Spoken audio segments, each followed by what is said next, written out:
Hey, it's Wilfred Lehman here, Puerto Rico Real Estate, and thank you for stopping by. And we're here for part 2 of our seller series, and we are going to go over getting your property prepared for selling. So we went over part 1. We went over all the legal paperwork that you need and making sure that the actual title to the property is ready to be put on the market. Now we got your property, and we got to figure out, hey, what do we need to do to get this thing ready to maximize the opportunities that fits your current scenario for selling your property. So whether you have a house, multi-unit, commercial property, raw land, we got to prepare that property accordingly to make sure it's good. So let's talk about your house.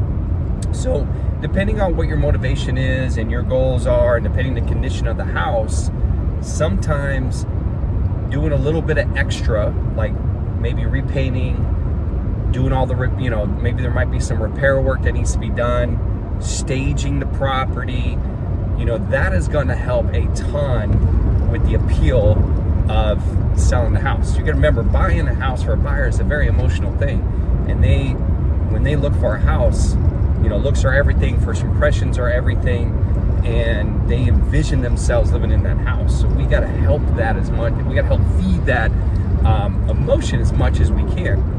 And then there's some houses that, that just need so much repair work that we know it's a fixer-upper. So we price that and sell that accordingly.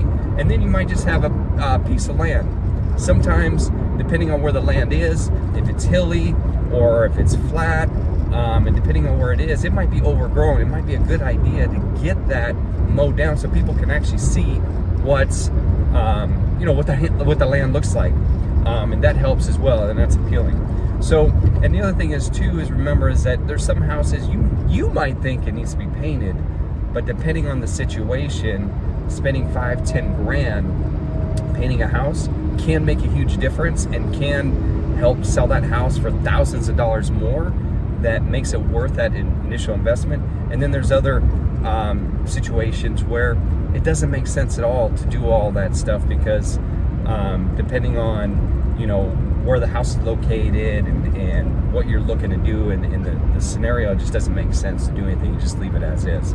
So when you're preparing for the house, think about that. The other thing is you definitely want to, especially if it's a nice house, nice neighborhood, and you want to get top dollar, if you got a bunch of crap in that house, and if you can, decluttering it would be great to get that done. And remember, we got to take pictures, we got to take videos, so we want that house to look as great as possible for the pictures and everything like that, because that's the first thing people do is when they look at listings, they look at the pictures.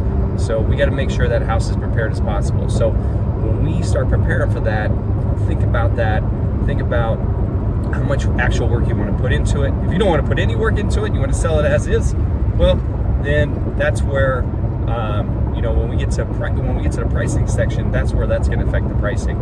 The other thing is if there's repairs, or repairs, be prepared to have to make those done, because especially if it's crucial for the sale of the house, you might have to make those repairs. So to really get an accurate on what to do with your property, we definitely want to hire an agent that's very experienced in that section, and we'll give it to you like it is.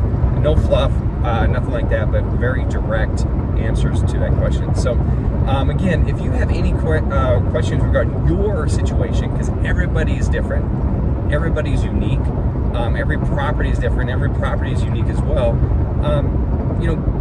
email us, text us, WhatsApp us, but better yet, again, give us a call. Let's go over that.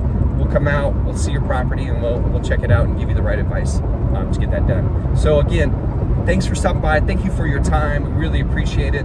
Stop by for part 3, and we'll see you next time. And again, have an awesome day.